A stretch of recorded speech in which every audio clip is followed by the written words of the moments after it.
Yes. What does Alif Lam Mim mean? Like, what's it represent? Because I've watched videos of other scholars online that are like, we don't know. So, BismillahirRahmanirRahim. Number one, if you're a murid following us, um,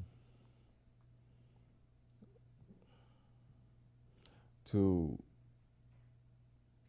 be busy even with knowledge that is not something that your Shaykh is teaching and concentrating on. Maybe it's knowledge, but it's not concentrating on. Don't be busy with that. Otherwise, it's going to mix you up. It's going to confuse you.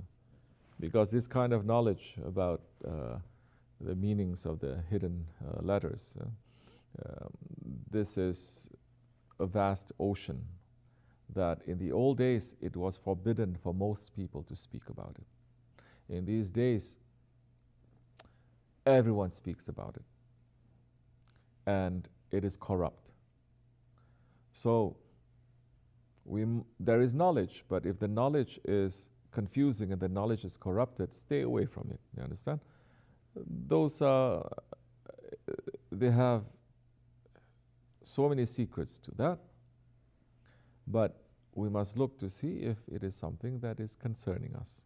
Okay? It has meaning. Of course it does.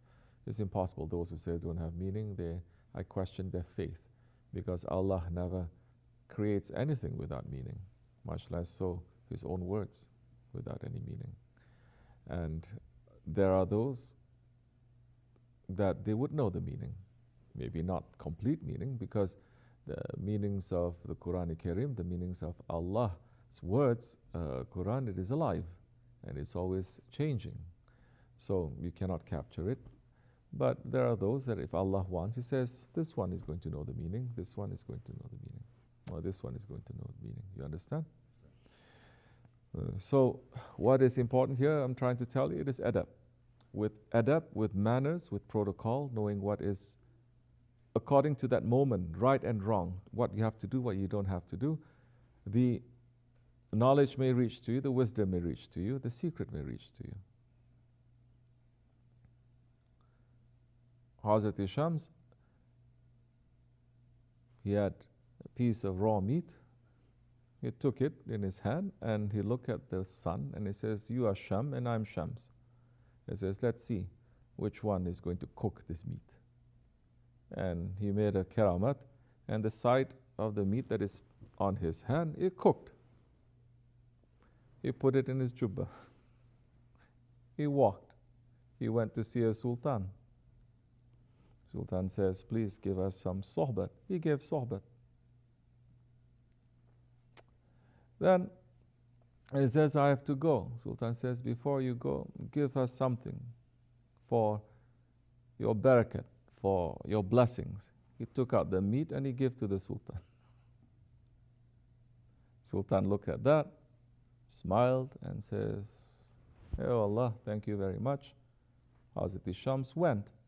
Sultan looked at that, asked his wazir looked at that. They said, what are we going to do? They saw one boy, one servant there, listening to all the words of Hazrat Shams very thirstily. They said, come. He says, here boy, take this, give it to the dog. The boy took it. He went back and he says, why I'm going to give it to the dog? This is coming from Shams. I'm going to eat it. So he ate it. 1 year later, Hazrat Shams came back to the same kingdom. Sultan invited him. He spoke and the Sultan says, you came 1 year ago and you left and you gave so many secrets, but these secrets you gave to this boy. They said, you're not giving to us who have been following you for many years. They didn't understand. And Hazrat Shams said, what happened to the meat that I gave you? The Sultan says, we gave it to the boy. He says, yes, that's right. And he ate it. If you had eaten it, you would have gotten the secret as well. He says, but it's lucky that he ate it. Otherwise, you were going to listen to sohbats from a dog. So, manners is important. And knowing what is necessary for us. In these days, Sheikh Effendi says this is marifat. Okay?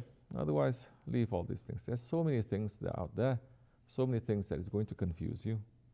Even if it doesn't confuse you, it is knowledge, but it's coming from people that their faiths are also questionable or confusing. It's going to affect you too.